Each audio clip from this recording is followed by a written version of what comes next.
Oh, I think I should be trying to do a chat. Leg-at-the-Girth, not accessible. Say, I wanted to put a little face. Okay.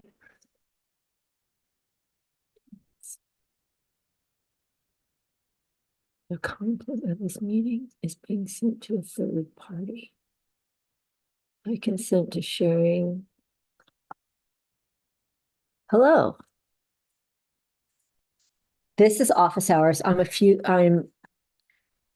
minutes early, but I'm going to start. The topic today, and I think for the rest of October, is, and it still is positioned, but we're going to talk about leg at the girth. And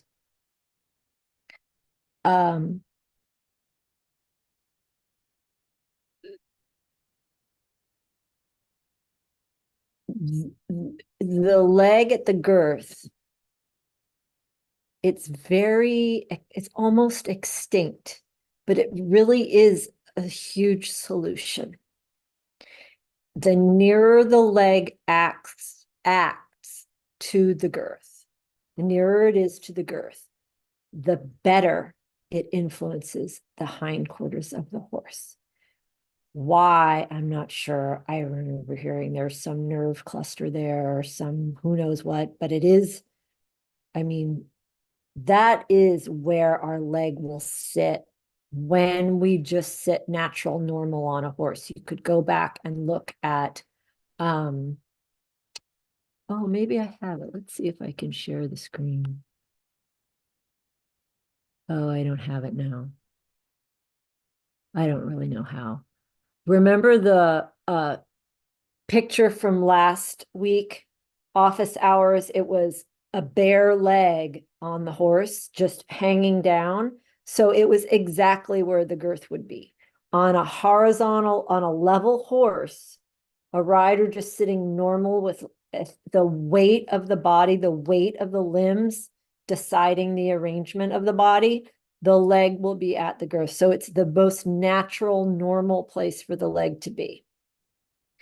And it also has the most influence on the horse. I don't know the reasons why. I'm just submissive enough that I believed it and do it.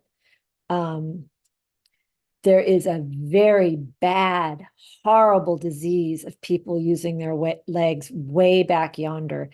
I think it's a little bit improved cosmetically the last couple of years because everyone knows it's obscene, but they still haven't found the magic solution, the real solution of using the leg at the girth and learning to properly use the leg, which sometimes is just a kick. Many people don't know how to just kick with the cat.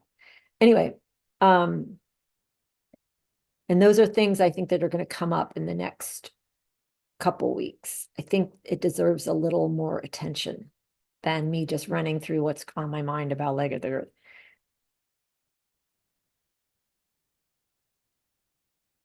The leg at the girth means go. The leg, the supporting or the prerequisite aid for the leg to act, for the leg to be effective, the weight of the seat has already influenced the hindquarters and got them into gear, so to speak. So the top joints are in gear. They're loaded with that which the horse should carry forward. Then the leg coming on means go. So seat, leg, hand, carry, go. And then direction or a little modifying or explaining might happen with the hand. Carry, go forward, leg at the girth, but it really is at the girth. really is at the girth. And convincing people takes a while because most riders these days have gotten in the habit of hunting for the broader part of the barrel behind them. And it seems like, oh, someone's phoning in. This is going to be exciting. See if I know how to do it. Do I have to admit? Oh, I think I do. Someone's phoning in. This is going to help the conversation. Unmute. Hello? Hello. Hello. I just unmuted myself. Hi, can you hear me okay? I can hear you. Can you hear me okay? Yes, loud and clear. Thanks for calling. Everyone who may be listening, this is a rider trainer in California with how many in your barn? 35, 40 horses? Yeah, probably 38. 38. A lot of horses and big staff of riders and many professional riders she manages. Okay, thank you. So did you hear what I was saying before? No, I'm sorry. I was trying to get on. Oh, I was just sort of touching on, there's so many things that we could talk about the leg at the girth. But I'm going to tell you an anecdote that I think you will appreciate. You know who scared me? It was in 1999 in my own backyard, in my own arena. Gunnar Ostergaard scared the crap out of me about using my leg too far behind, my outer leg behind the girth too far back in a pirouette. He's like, that's obscene. I can't remember. I think he might have used the word obscene. And he said, you don't need it. He's already bent. And I was like, what? And he's like, just sit there. The horse will turn around. And he did. Thought that was interesting. That's very interesting. Yeah. Because the horse was on the inner weight. I didn't need to position him more. Yep. But I even know, even having that, I got burnt by that hot stove. Even then, it still took me a little while longer, 5 more years probably, to really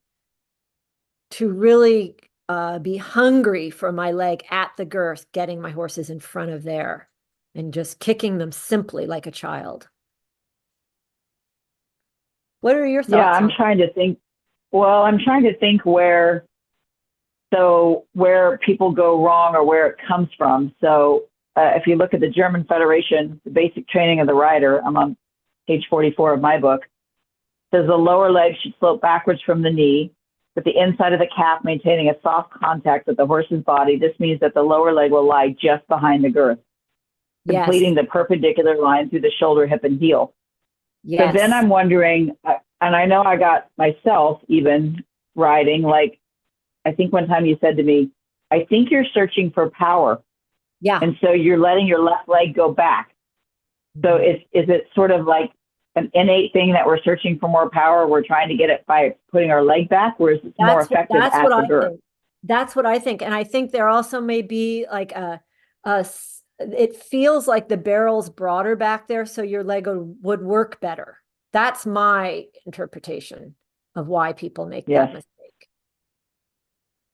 And that would make sense. And then I think the other question is if you could explain this between the first principles of riding and the second one. There's 2 manuals, right, all the way up to Grand Prix, I believe. Oh, so the outside guarding leg. The outside guarding leg. Yes, I will explain that in one moment. We have another person who's called in, so let me just see introduce her. I don't know if she can do it. Can you unmute yourself? Just a *6, I think, or something. *66 to unmute. Just *6, I believe, to unmute. I think she can probably hear us. Ask to unmute. Put in rating room. Yeah. Oh, I don't know how to mute anyone. I think she has to do it.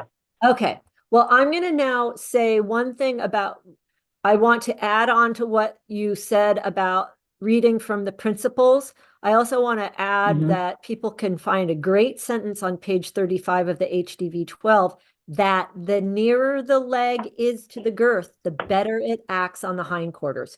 Who knew? Here she is. We have an event rider, an FEI event rider joining us. Who, Hello. hello. Hi. Finally worked it out. Hello. We figured out how to Hello. do this. This is very exciting, and I haven't blown up from excitement or nerves from handling the tech. You're fine. You're fine. I am going Oh. to UK, I am going to talk briefly about the error of the idea of the guarding leg behind the girth. And then I would love for you to talk to us a little bit about what you've noticed the last few weeks, especially with your outside leg acting at the girth. But first, let me say this about the outer guarding leg. And I think that's often mentioned. The outer guarding leg is when the horse is green and isn't straight. If my horse is set straight, he's not going to be fishtailing his butt everywhere, and I don't need an outer guarding leg. I think that's really all I have to say. Is that cogent, you guys? Does that satisfy you, California? Yes. And I think that's where people, they're taught inside leg at the girth, outside leg back to ask for like a canter depart, and they get it stuck so far back there. Yeah, because if the letting canter the doesn't weight happen, aid. they go looking back there. I think that's probably another cause of this misunderstanding. Yeah. Yes. So that's what I'm trying to like sort through and help people understand. That helps me. It helped me for sure. Yes. What did you say that was read out of HD? What was that book? And can you read that again? The HDV-12, the German Army Manual from 1912 and 1935, page 35. It's in. What did it say? It's in the seat workbook. Okay. Hello, UK. Can you talk to us about leg? I can try. Girth? I can try. What would you like me to talk about? I'm just thinking of your mare, how she looked entering straight lines when you, especially after left turns, when you when you made her right hind more quick on the left Oh, turn. she went straight. She went straight. She was beam straight when she got on the straight line. Yes. Yes, exactly right. I was thinking, I just overheard you guys talking about where the put your leg back has come from. Oh, yeah. I coach pony club occasionally in the UK. Most of the pony clubs are responsible for it because they don't teach kids to ride, they teach kids to kick, generally in saddles that don't fit ponies. And the kids have no balance. If you take the saddle away, the kids fall off because they're not learning the way we used to learn. Oh, wow. They're learning to be reliant on equipment to stay on rather than their own balance. Oh my God, what an insight. Well, I had 5 young ladies in a group because they are predominantly all girls at the moment. And I was very mean. They all wanted to jump. So I'd set up jumps down the center of a Olympic-sized arena, basically crossing on the short lengths. So if they wanted to jump all the jumps, they had to jump a serpentine through the jumps. Because these kids do not want to do flat work. It has been drummed into them by so many people that flat work is boring, that they have no interest in it. They switch off and they don't want to do it. So I've been trying to find ways to give them the jumping that they want, but with the riding in between the fences that actually helps them improve. And this was a very easy way of showing them that they actually had to sit up, use their weight, and turn with their body and not just hauling their horse round to be able to jump a serpentine down an arena with any degree of control or skill. I have a question. It was when they started to use their weight, did their leg go more naturally into the girth? Yes, Yeah. because they then were, without realizing they were doing it, balancing from their weight. Or they weren't hanging off the saddle in the same way. Right. I think But another, I think when your leg goes, sorry, sorry. go, I was California. going to say when your leg goes too far back, sometimes I think when a teacher is teaching you, get your leg too far back and they're focusing on it, you lose the effect of your seat and your weight aid, and then you're on the fork. And then when you're on the Precisely. fork, you don't have a weight aid, and then you're in the reins, and it's you feel out of control. But if you can go back and find the natural plumb line in the weight aid, it's so much more effective. Then you can be softer instead of forceful and mechanical. And that's a big one. Yes. There's a and lot of then the mechanical, like leg- you said, riding off the tack. Yes. And then the leg actually works. The leg at the girth does make the horse then does carry forward when the seat has preceded it, or when the horse can feel the rider sitting on him. Hope that we're explaining this well.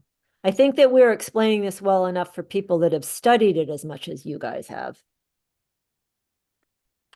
I have a question for UK about the jumping, because I think if people jump their horses and they have to understand how to get a horse straight to a fence, that they're riding more between the legs instead of the nose, like you were saying in the weight aid, like then you have a better success, because if they have never jumped at all and you're trying to teach somebody, it's always harder. I think. Do you find that if people are doing some jumping, it's easier to get them to ride in the flats, or no? Yes, because they don't think about it as much. They ride much more naturally because they're concentrating on the fence instead of what they think they should be doing. Okay. Exactly. Yeah. I do. I'm guilty of it. Jane's seen video of me riding cross-country courses on autopilot without thinking a dime at all, and I'm very balanced over my horse, and then I start overthinking it when someone says dressage test. Right. Mm-hmm. I think we've all noticed that, and all three of us are eventers in our base, I think. Mm-hmm. Well, and UK still is an active eventer. The Right major to be. wouldn't teach riders that didn't jump. I think there's something, but now we can see the jumper people, they all have their legs too far back too. They're all on their crotch. Do you not think saddles have changed as well, though? Yes, I do think saddles have changed. Yes. And they've not changed for the better, but then horses have changed as well. Horses are much fatter than they used to be as a general rule. So saddles have had to adapt to fatter horses. The saddles for the fit competition horses seem to have suffered somewhere in the middle. The saddle changes with the big thigh blocks are part of this entire discussion about the death of Leg-at-the-Girth, or the near death, because it's definitely going to survive. Because and what I think it came from is people wanting an open hip and a low knee and that long dressage leg.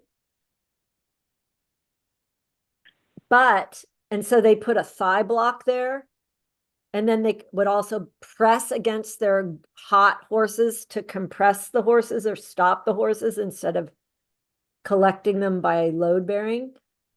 But what happened is the thigh block exists even if the horse is standing still at the mounting block.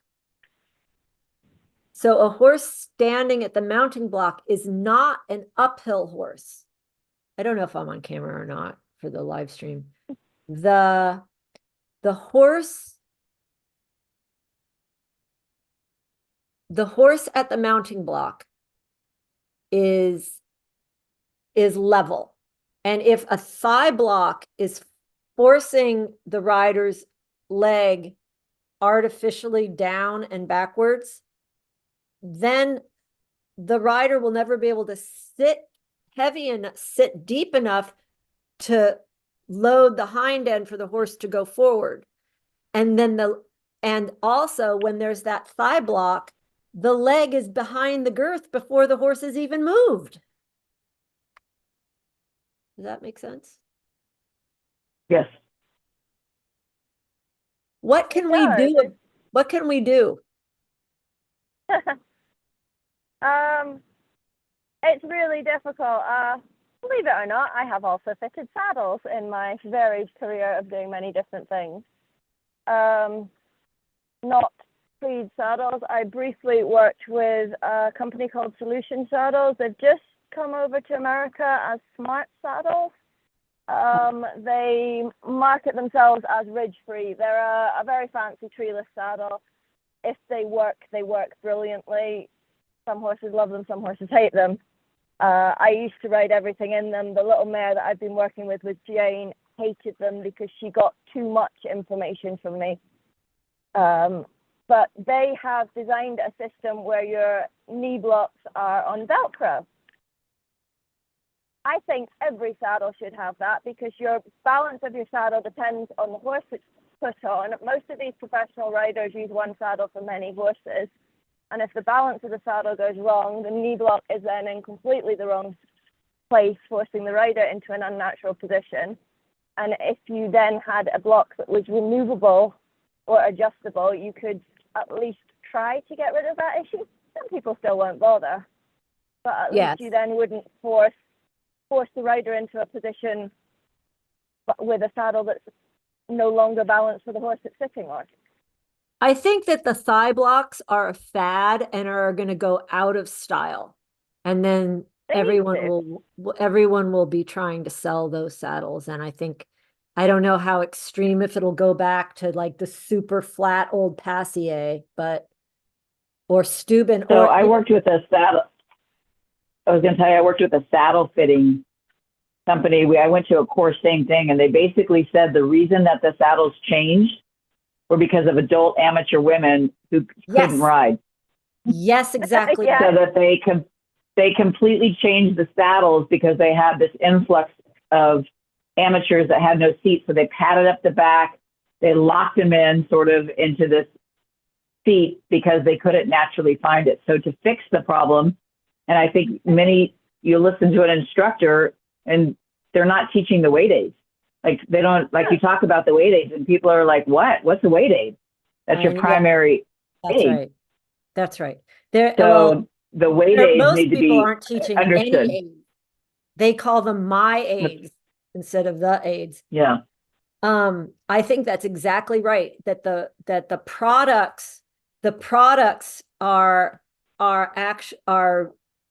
the marketplace, and the people with spending money are driving the products, but it's also influencing too much the way that less mature and weaker trainers teach, because they cater to who pays their bills instead of maintain the proper standards of riding. So that's a huge deal. How can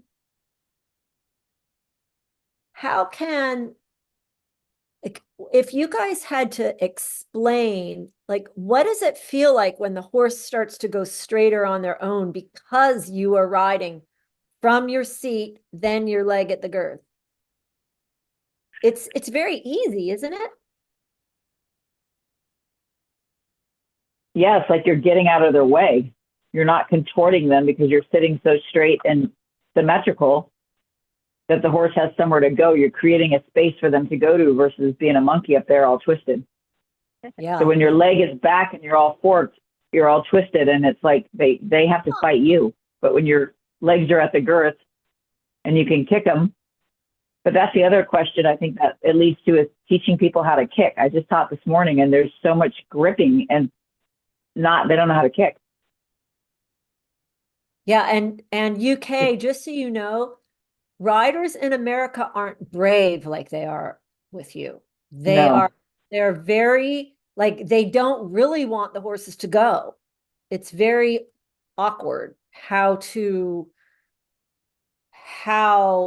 so they're contradicting themselves all the time in the riding. It's very messed up, actually. Kicking.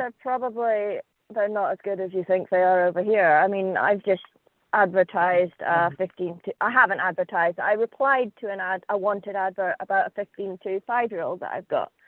That going by the woman's advert was exactly what she wanted. And she went through everything about this horse. Yes, sounds perfect. And her last question was, could my mother ride it? I'm like, well, can your mother ride? Yes. This is a 5-year-old. This horse has done very little. She's very good for what she is, but she's still a baby. She needs educating. Is your mother able to do that? Oh, probably not. And I'm like, well, why do you want a 5-year-old that's inexperienced then if you need something that your mother can ride? Yep. The expectations are delusional. Yes. They want perfect ponies at 5. Yes, but they don't want to go through the hardship of learning to ride properly because it isn't really fun, not convenient. Really learning to ride. It's not entertaining really, and it's very rewarding. Hard work. How about, I want to talk a little more what California just said about teaching people to kick, because I've encountered that a lot, that that there is an uncertainty of how to use the leg, and we see windshield wipers back and forth, or heel gouging, heel lifting up, and I kick towards my opposite. I kick into them, and I kick just like I would kick a soccer ball, just kick. And of course I can kick very soft, and the main thing that I do is I teach them with the succession of aids. I finally wind up teaching them is that my leg at the girth that is adhesive there, like a postage stamp. That's how the major said to keep it, like a postage stamp. Then if I do touch with that leg, I want him hot off of it, hot off of it. And then teaching that there's 2 sides of the horse, and it's most common that we're going to use either one leg or the other in order to make the sides match. That, I believe, is the most common use of the leg, is to make sure that the horse is matching on each side. And it's just a kick. It's like a kick outside, and le petit attaque. California, what do you think about teaching people to kick? Well, I think there's so much holding in the lower leg. And like you said, there's a lot of, they kick and then they get a response and then they hit them in the mouth and pull back. So then these horses will get sort of like defeated. Like, what's the point? There's constantly a clashing of the aids. But then ultimately, when the seat gets refined, you teach them you don't even need to kick because the horse will follow your weight aid. And if you're sitting like we talked about and you open your seat and the seat is nice and open, it puts your calf right where that upper calf is. You know, when we were kids, we always played that game where you had to hold like the glove while you trotted around in your upper calf. Yes. Or so there's the contact point there. Yep. Yeah. But it's loosely, it's like you said, it's like a postage stamp, and it's the impulse of that. So there's a lot of I go and touch legs, and there's so much tension and heaviness in the legs versus, like you said, that quick little light, use it. And then if you need to be stronger, you could be stronger, but then go back to neutral. They're not going back to neutral. Yes. So they also it's the system that they're not. Yeah. Yes. And also realizing that riding is a system, that you have to go into the system and stay in the system versus bouncing around from somebody who you want to hear you did a good job from. Yeah. Yeah. Yeah. I heard Schumacher said once to a student of mine, she was coming around a short side, entering alongside, and he wanted her to extend the canter. And he said to her, both legs at the girth one time. And I just thought, And she did it because and the horse went like a bullet.